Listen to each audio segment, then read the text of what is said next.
Yeah, hi everybody. Nice to see all these beautiful faces here. This is indeed a special workshop where we dive deeper into our so-called three queens archetypes. And a lot of faces that I see here have done that multiple times. It's always a surprise what comes up now. For myself, I just had last year, I had an upgrade from my dark queen upgraded to my clever queen, and there was something darker underneath even. So it's a peeling process. And I also know there are a couple of here for whom it's the first time. So whatever you unpeel today, it's a great starting point. Yeah. My name is Andrea Henning. I'm one of the Tiara partners, and with me here is Franziska and Peg. Today as a participant, I don't know how often you have done it. I counted 14 times. Alison, oh yeah, Alison, you just said like 2008 or 2009.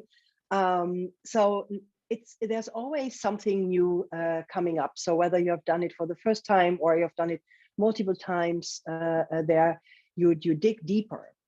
Let me just share screen for a moment to set the stage here. So it is about leadership, of course, and the three queens archetypes, they are pivotal in unleashing our true leadership. What we are doing today is we will, of course, surface these three archetypes. We also will see how they serve us, every single one of them. So it's not that one is bad and the other one is good, because actually the dark queen and the true queen, they are two sides of the same coin. You cannot be very sensitive in a good way to sense beauty without also being sensing the immense pain that is in the world that might then hit you in your shadow place. So you cannot get one without the other. So we will see how all of them serve us. We will do a special inquiry, questions that I think Alison has come up in 2008. It's kind of, I love to say that the inquiry is kind of channeled because it's still so spot on. We haven't tweaked it in any way, and it's still spot on. It's also a time to connect and share. And then we will dive a little bit deeper when we have surfaced the archetypes. We will actually also take a little peek into what are the gifts of each of these queens. And then we will just wrap up. Yeah, a little housekeeping here. We have some workshop guidelines, especially also because we want to invite people to share and we also record it so that people can do it in their own time. So we really ask people to participants to keep stories that are shared private and apply the concepts to themselves and not being of advice of other people. So it's about you. Also, when you're asked to share, whether it's speaking up and share from your example, everyone can benefit from that, but also in the chat, and also ask questions when there's something that you don't understand or something hits you afterwards. We are available, so you can always email us with something that might be coming up for you. We are here. We have a tagline that we love, that you are not alone on your leadership journey, and that's really dear to our heart. I know that Betsy, at a certain moment when she created this PowerPoint, she said that could be a typical Wednesday, you in the middle and all the balls.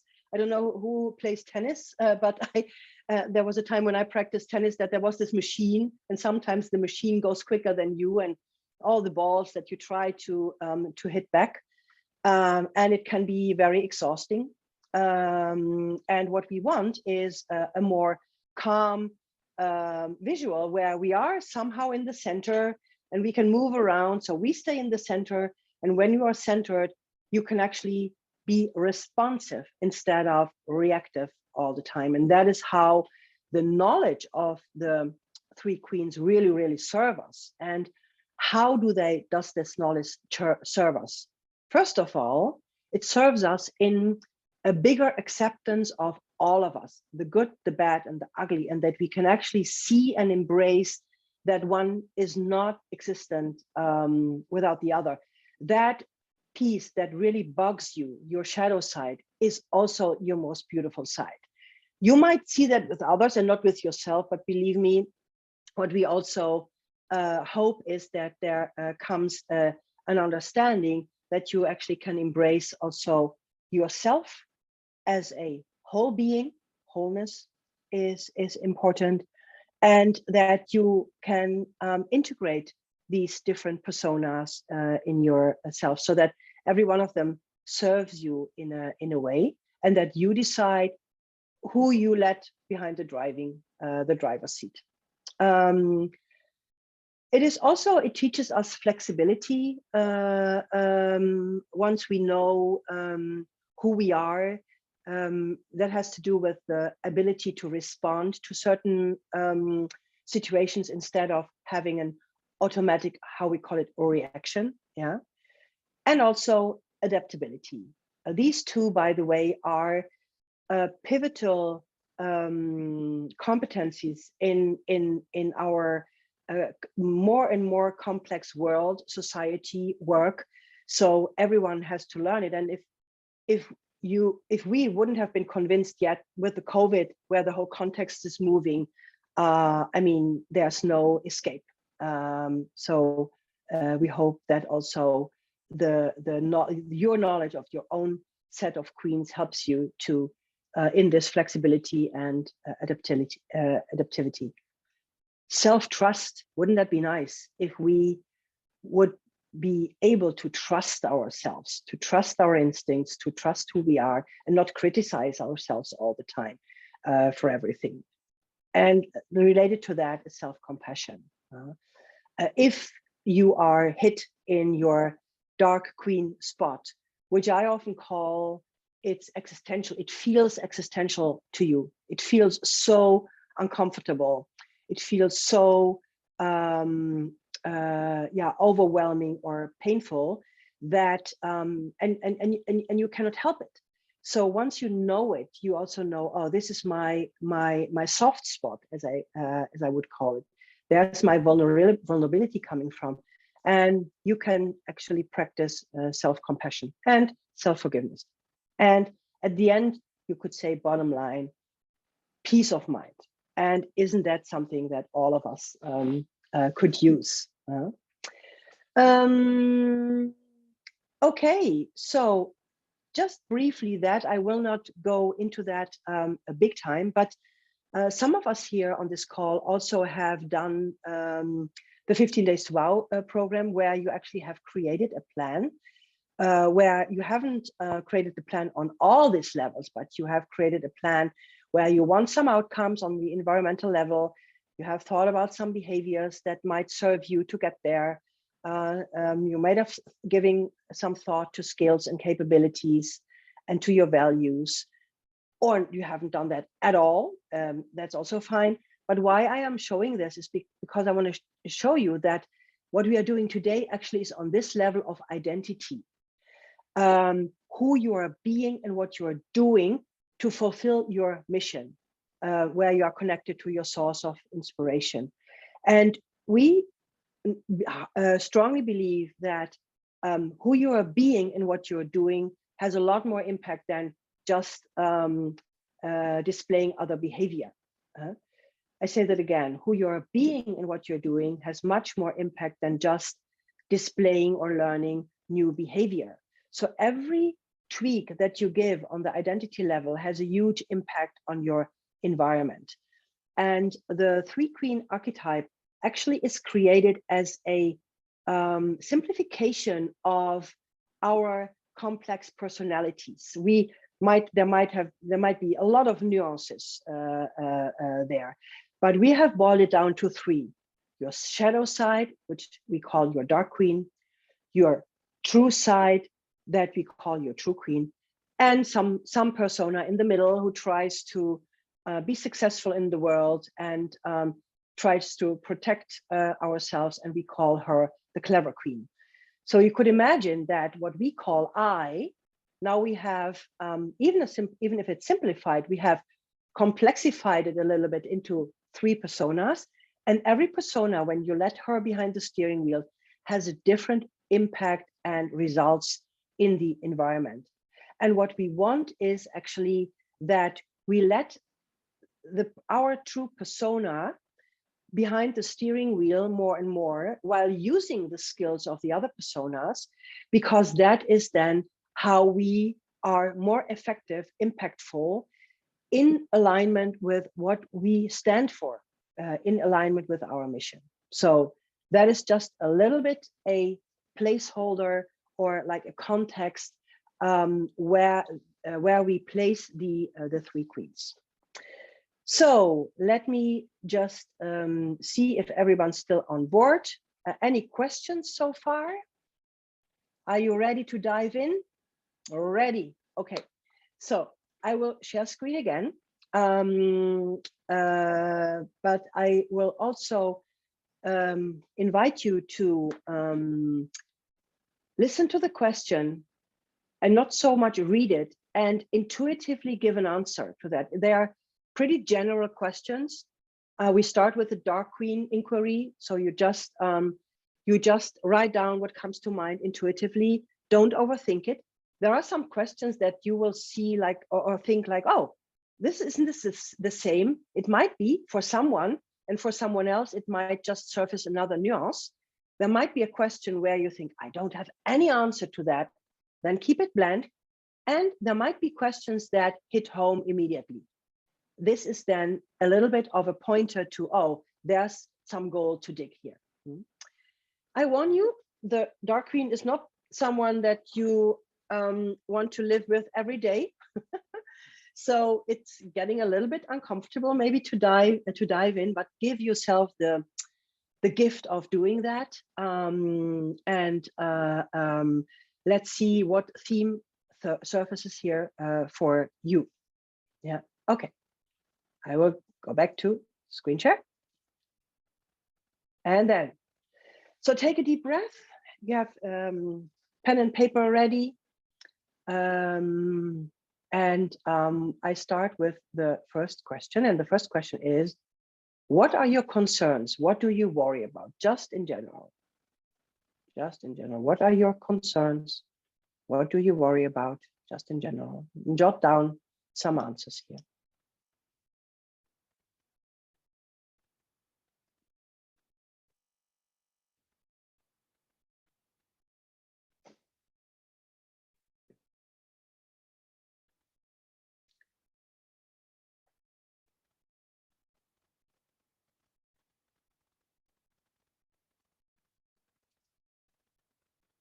Just what comes to mind. The next question is, what frustrates you? What frustrates you?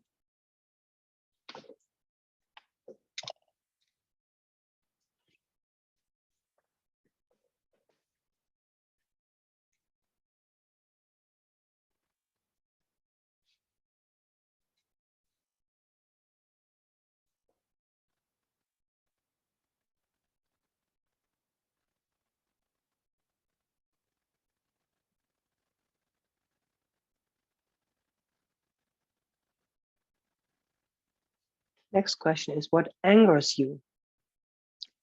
Points to a slightly different emotion.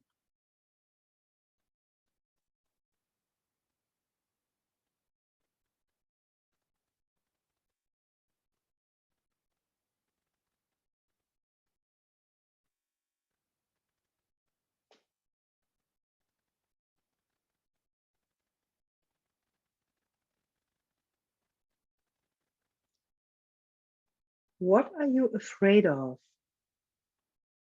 What are you afraid of? Again, slightly different emotion.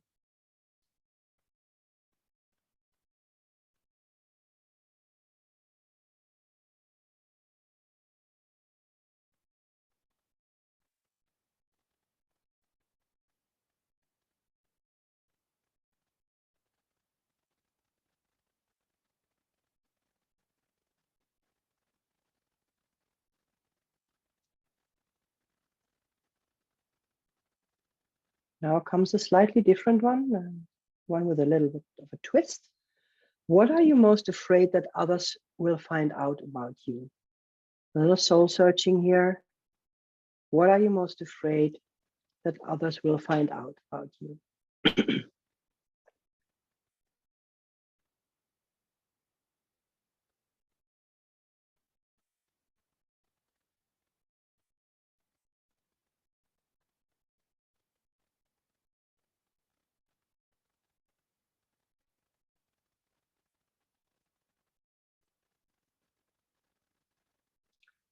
What characteristics about yourself do you often try to fix?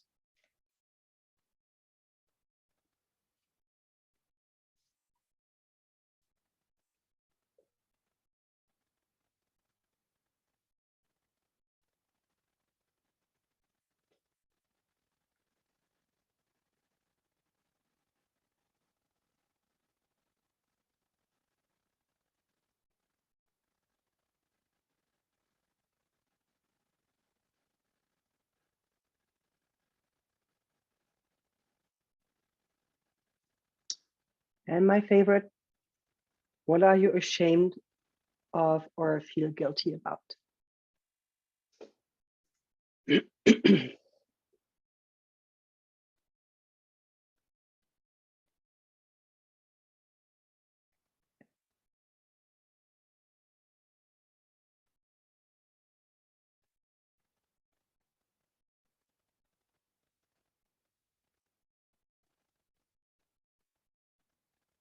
And by now you might already have been able to connect to the feeling of that, because it's an energetic.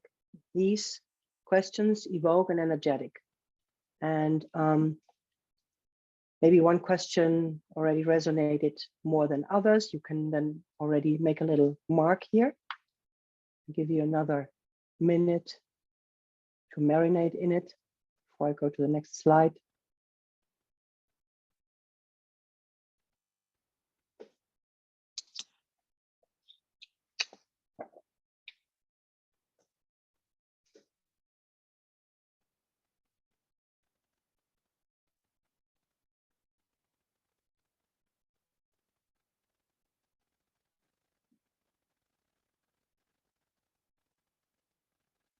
And with all the answers now, we will have a look what themes resonate most strongly. It points always to something that is really uncomfortable.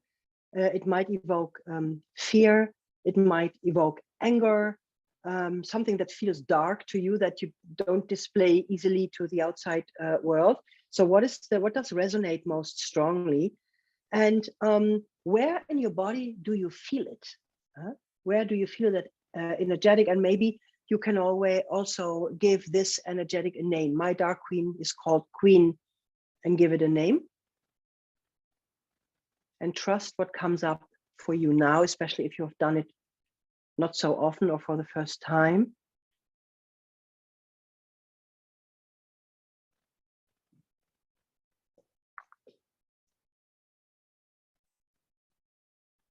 And I would like to have maybe 2 brief shares what comes up for you, so that we can feel and see what's in the room before we go to the next 2 inquiries that we will go together, and then we have a bigger share here. But just to test the water about your dark queen, what has come up for you as a theme, and where, how do you call it? Where do you feel it? Who would like to share something here? Let me stop share so that we are all on the screen again.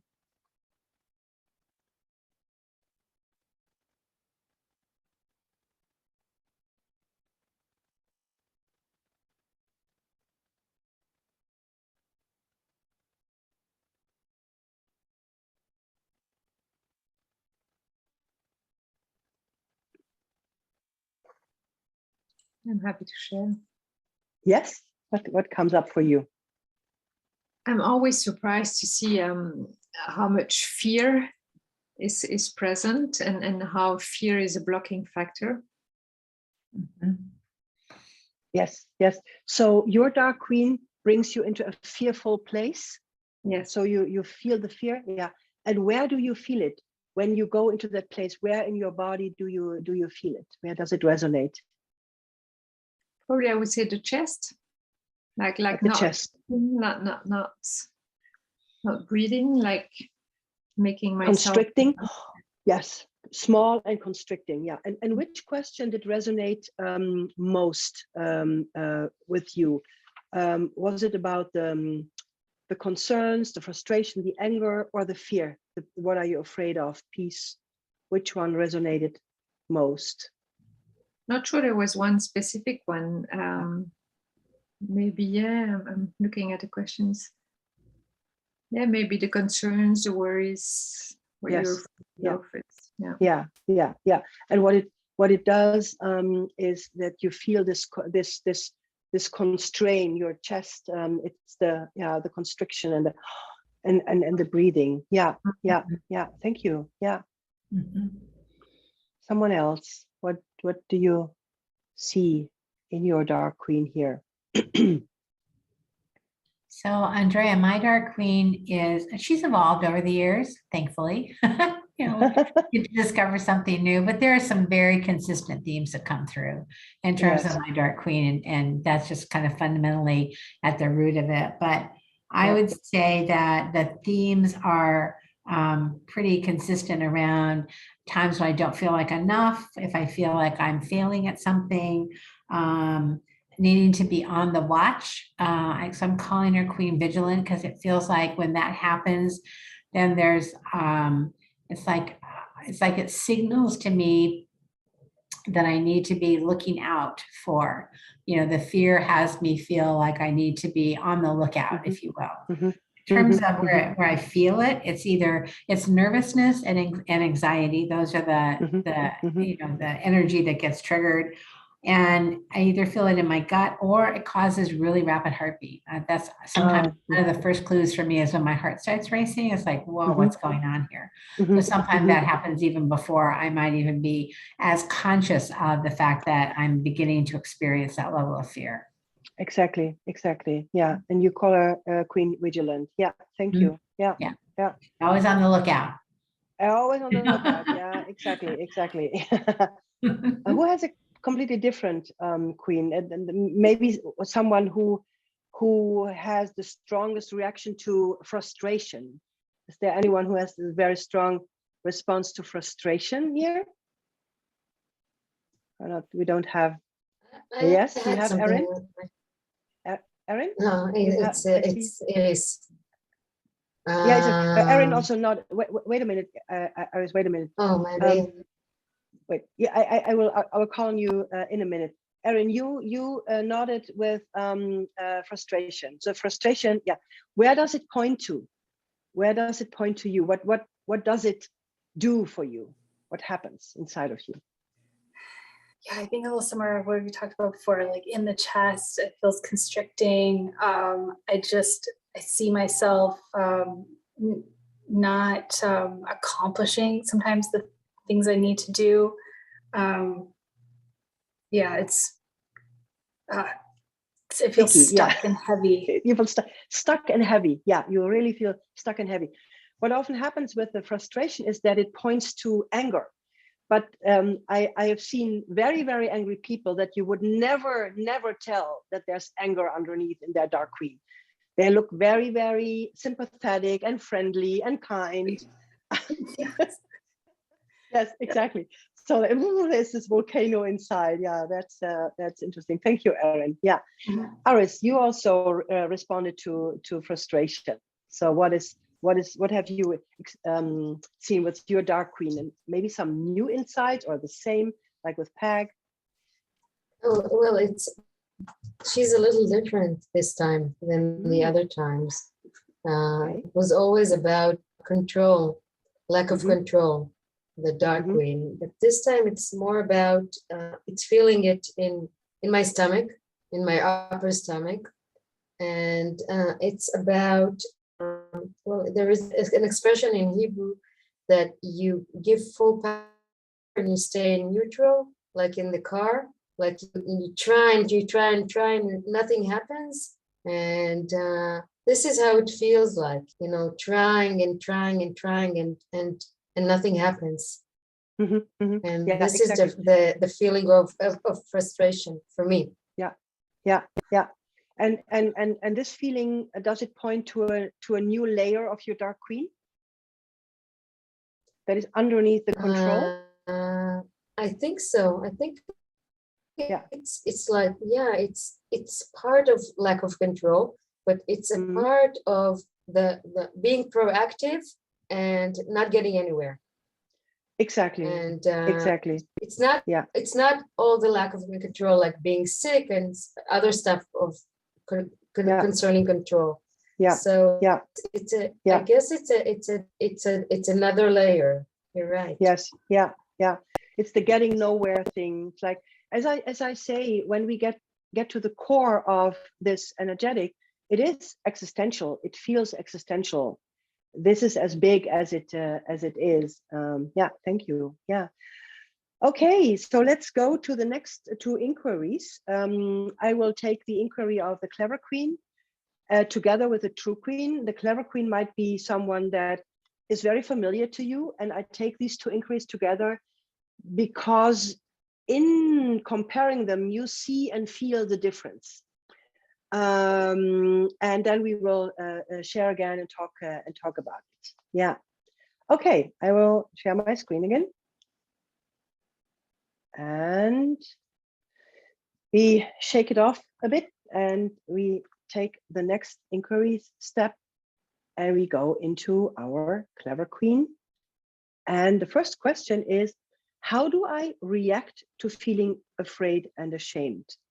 So the automatic reaction. How do I react? You look at yourself, you see that you are hit in your Dark Queen, in your shadow side, and what is your immediate reaction there?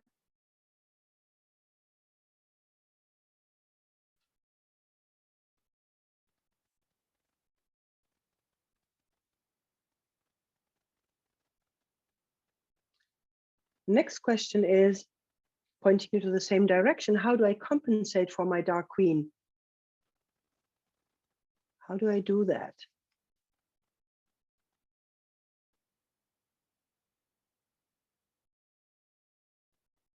So for instance, Dark Queen, how do you compensate for this fearful place, or the getting nowhere place, or the anxiety place that we have been talking as examples? The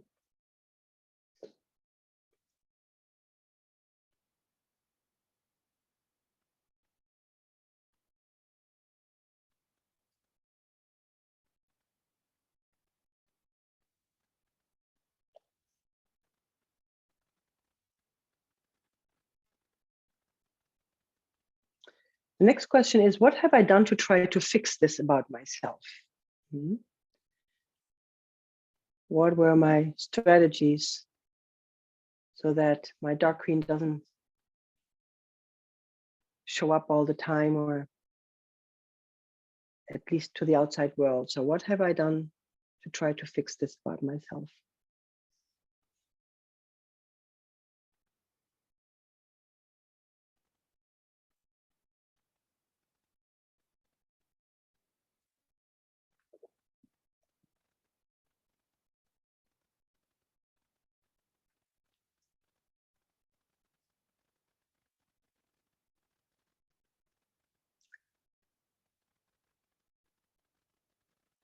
Next question, how do I appear to the world so that they won't find out?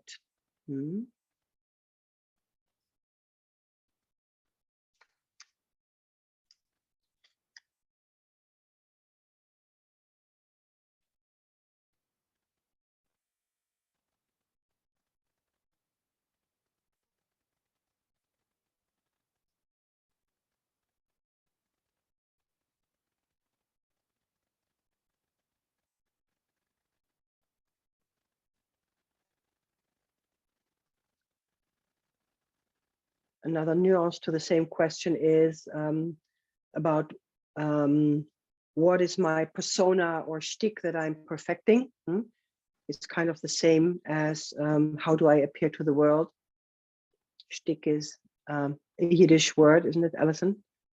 Very specific, but there are people who are always the positive one, or always the humorous one, or always fill in the blank, or the professional one.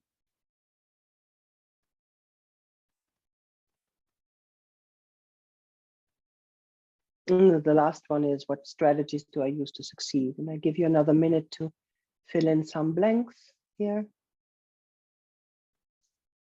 Look at the questions.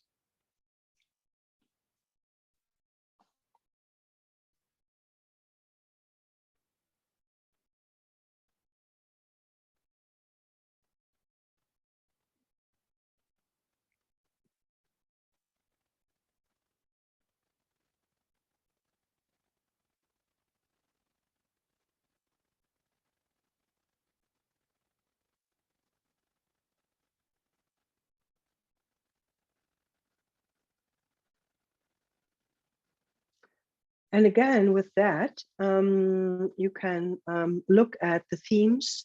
What is the theme here with my Clever Queen? Where do you feel her energetic? It is in another place of the in the body that gives feedback to that energetic, and give her a name, just for now, a working title. How do you call your Clever Queen?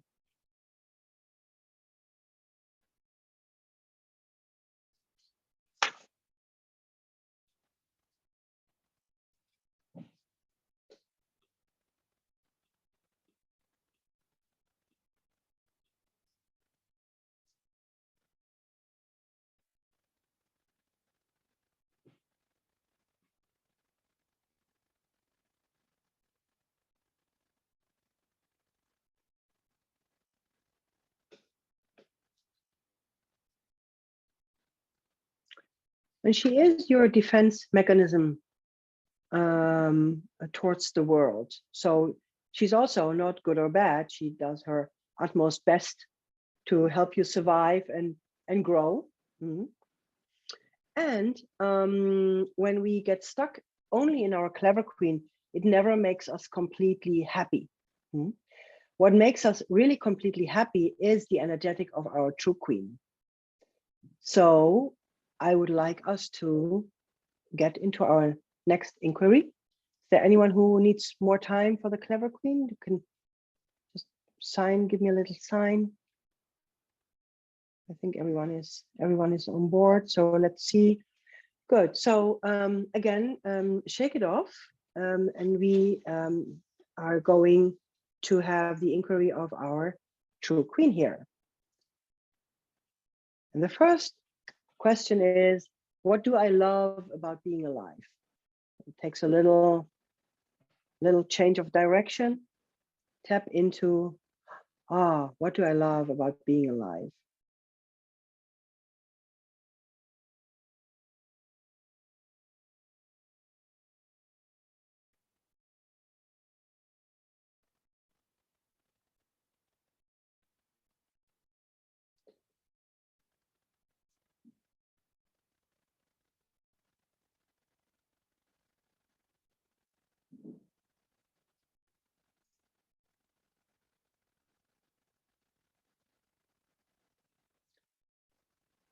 When was the last time I was moved, and what moved me?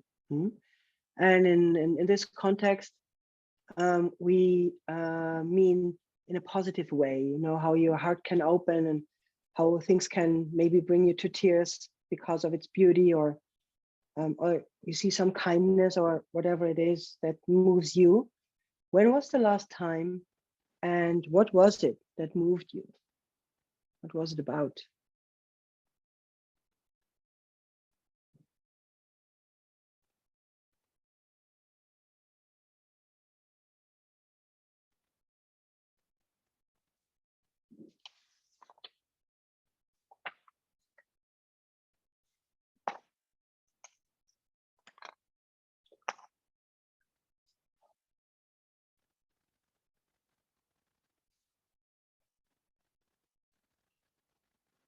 The next question is, just in general, what inspires me?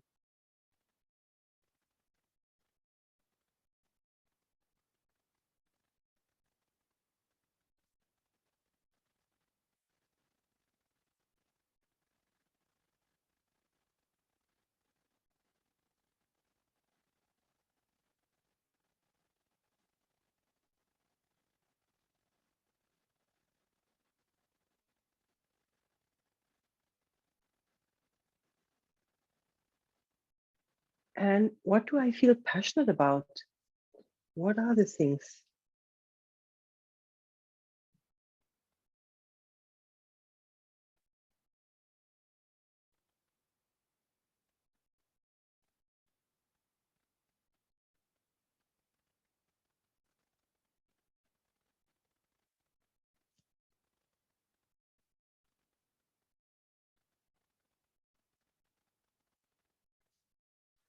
Next question is, what do I believe is good about the world, especially in these times that we are tempted to go into the negative? It is very good practice to remember what we see and feel is good about the world. And what is it?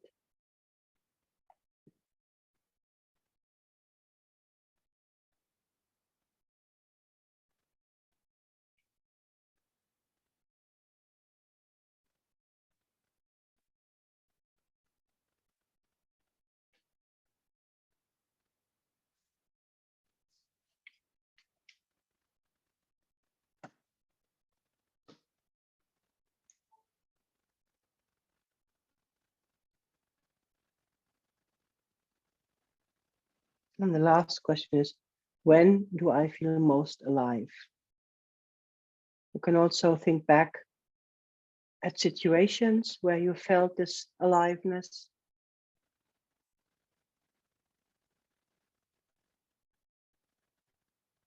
Maybe it was yesterday, maybe it was a year ago, maybe even longer. But when is it?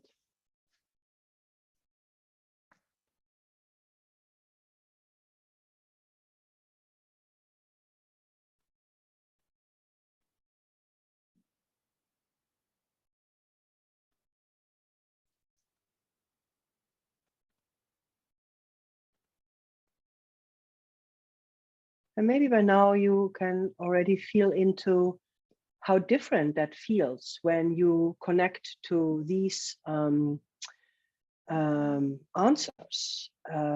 What are the themes there? And what does it look like and feel like? Where do you feel this in your body? And then maybe give this queen a name.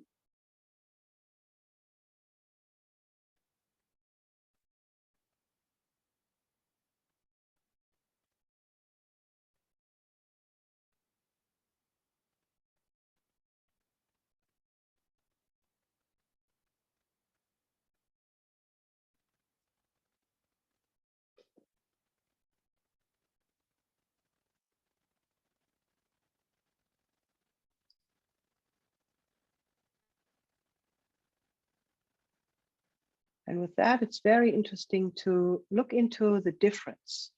Your clever queen, your true queen, what is she about? The true queen, as I said, is the other side of the same coin of your dark queen.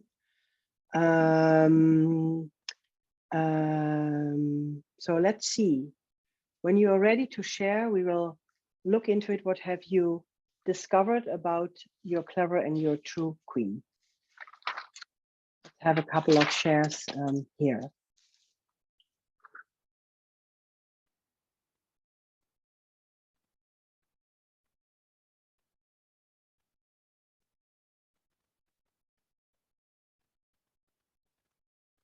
And how are they different? And any conclusion, anything that you have discovered here is priceless already. So there's nothing too unimportant here. Share.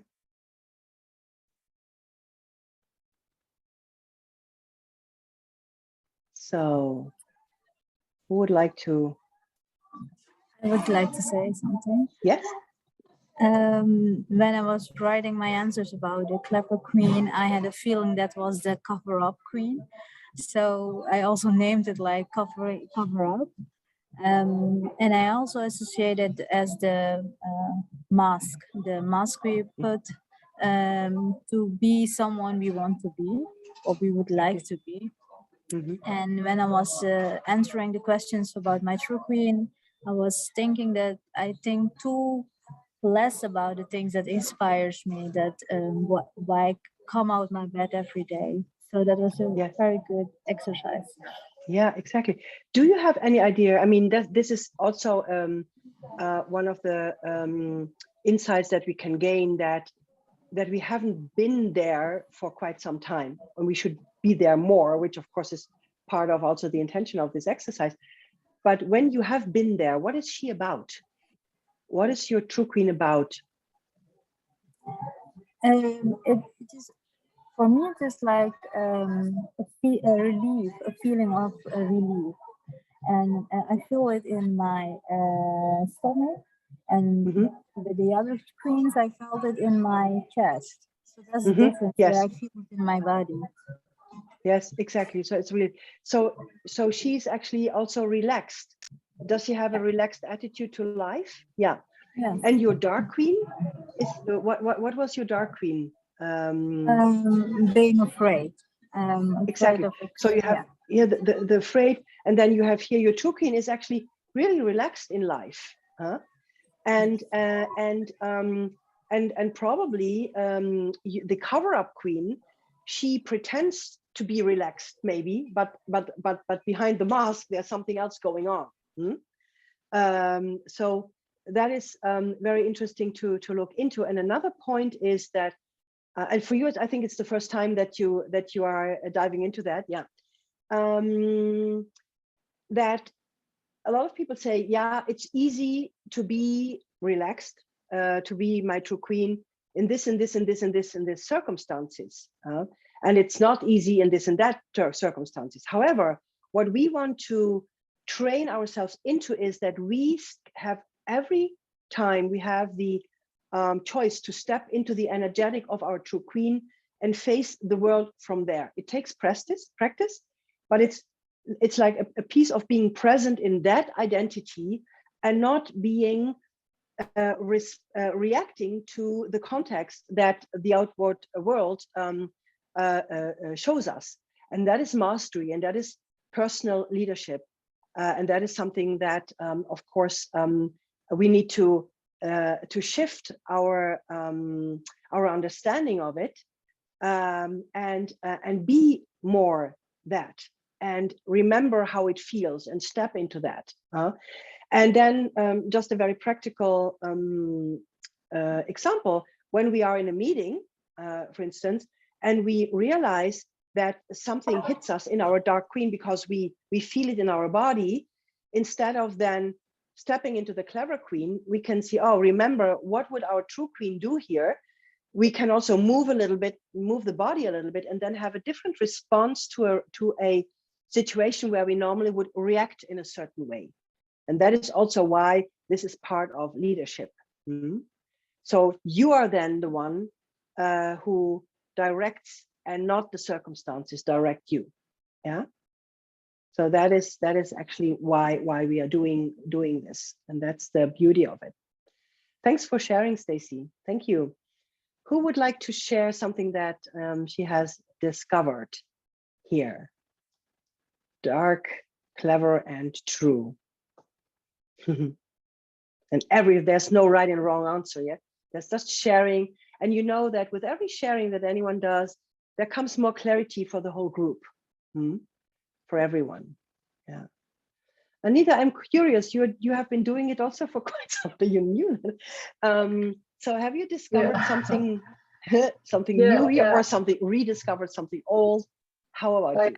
I've done it once, 2 years ago, when we were in the middle of Corona period, and I've taken my previous queens and looked at the differences, and I see a shift of the queens. Perhaps it's deeper layers that I've discovered, But I see inderdaad the cover-up queen I recognize from Stacey. I had the same one. I called it a composed queen, because I always know, people always say you are so silent, so quiet, you always know what to say, but that's my clever queen.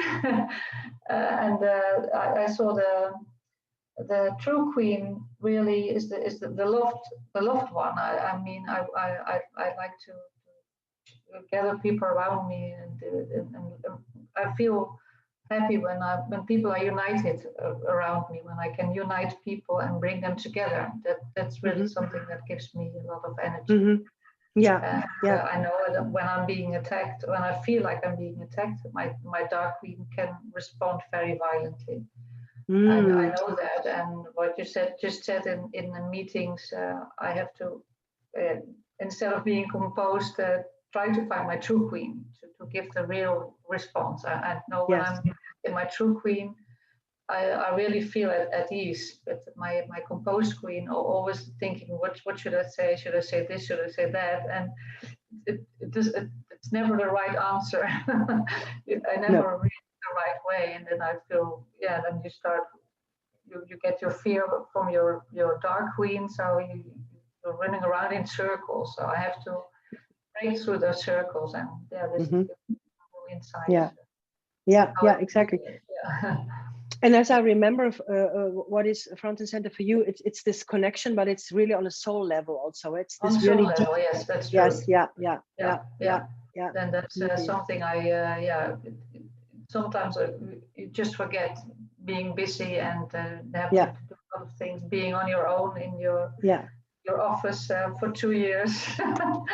You forget that there are all real people on the other end of the camera.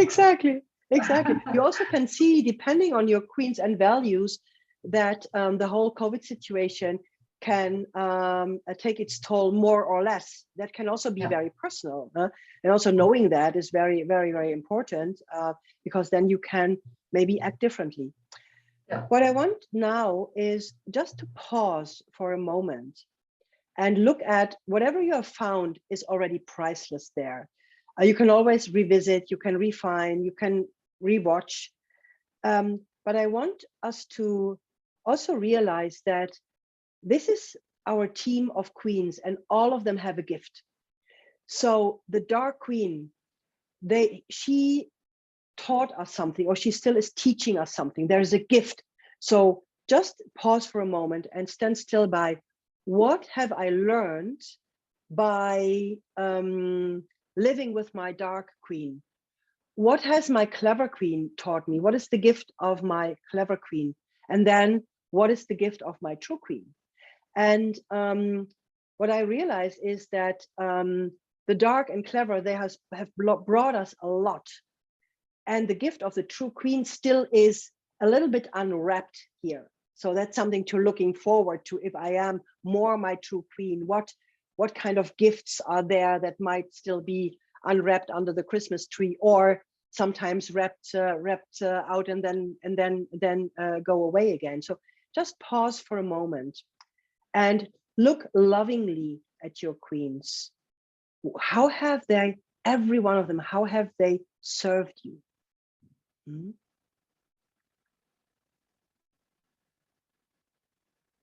And I know fear is a uncomfortable feeling, and your dark queen that is fearful has brought gifts, learned something.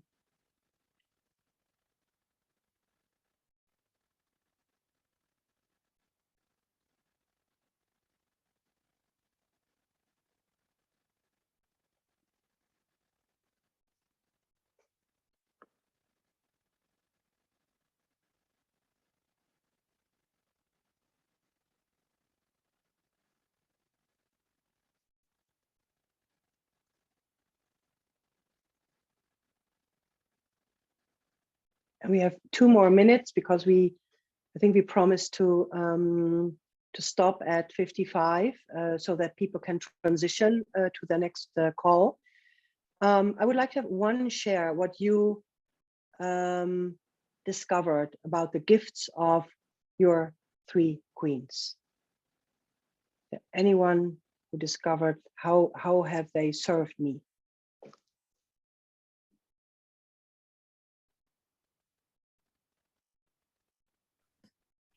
I'll say something. Yes, yes. I think it's definitely like looking at the, as I would describe it, like highs and lows of my personality per se, or the things that I want in life and the things that I maybe am concerned about with the Dark Queen. Like a lot of it is kind of an anxiety, and a lot of the like more happier, positive stuff comes out in the true Queen, I feel like, and maybe a little bit in the Clever Queen. So I think it's maybe about seeing the aspects of myself that I either want to work on, or that I can just, you know, take and say, this is who I am. And maybe anxiety is like part of me being so positive because maybe I try and hide it a little bit. And I think that's in that question of like, what's something that people wouldn't, you know about you, or maybe you're not so keen on sharing. And maybe for me, it's kind of realizing that those aspects of myself that maybe I'm not so confident in help me to be more confident. So I think those kinds of things are important to see. Exactly. Thank you. Yeah, and I want to wrap it up with the note that eventually we get to love them all because they served us very well, like you just explained, Maddie, how it can work and how we can address it or look at it. And we would like to show up more from the position of the true Queen. We would like to show more from that authenticity and freedom towards the world, and less need the other personas. However, we want to use everything that the other personas has taught us from the place of our true Queen. Yeah, so that is actually the place where we start. That's the centered place, and we show up in the world with all the learnings and teachings that life has done for us. Yeah. With that, I think that we have come to the end. It goes very, very quickly. I hope that you enjoyed it. I enjoy this conversation always greatly, and as I say, when there comes a question or you want to, you're curious about something, don't be shy and let us know. And I would say have fun with your three queens, and have a great rest of the day. Okay. Bye. Bye. Thank you. Bye. Bye. Thank you. Bye bye. Bye.